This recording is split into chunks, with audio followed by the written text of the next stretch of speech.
হ্যানয়ে land করেছে প্রতাপশালী ফরাসি president Emmanuel ম্যাক্রনকে বহনকারী বিমান।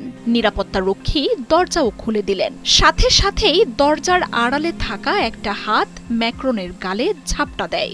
এত বড় বড় যুদ্ধ, সম্মেলন আর কূটনীতি সব ছাড়িয়ে গেল সপ্তাহে বিশ্বে তোলপাড় তোলা এক ঘটনাই ছিল ম্যাক্রনের মুখে স্ত্রী ব্রিজিতের সেই চর।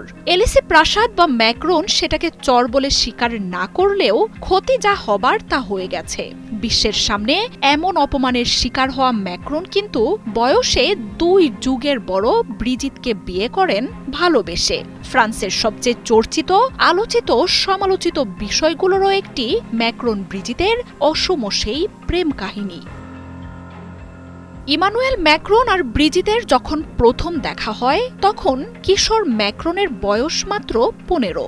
39 বছর বয়সী ব্রিজিত তখন ফ্রান্সের আমিয়ে শহরের লা প্রভিডেন্স স্কুলের থিয়েটার শিক্ষিকা। 1993 সালে তাদের প্রথম দেখা হওয়ার সময়টাতে ম্যাক্রন সেই স্কুলে ভর্তি হন। জানা যায় ব্রিজিতের মেয়ে ম্যাক্রনের সহপাঠী ছিলেন। স্কুলের নাটকের দলে কাজ করতে গিয়ে পরের বছরই ব্রিজিতের সাথে ম্যাক্রনের সম্পর্ক গড়ে ওঠে।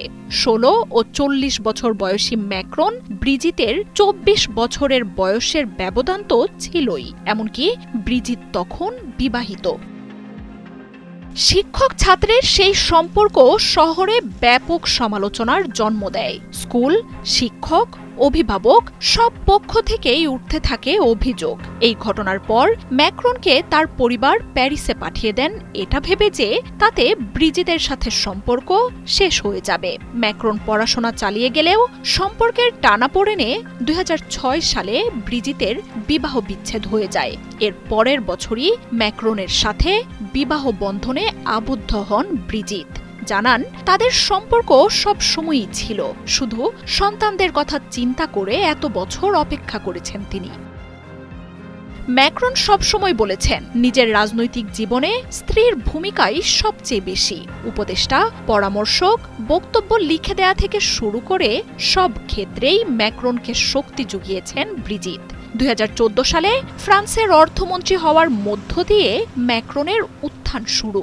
এর 3 বছর পর 2017 সালে ফ্রান্সের প্রেসিডেন্ট নির্বাচিত হন এই নেতা।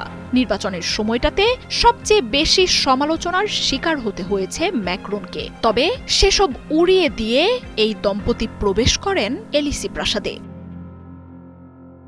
মার্জিয়া উপমা, 71।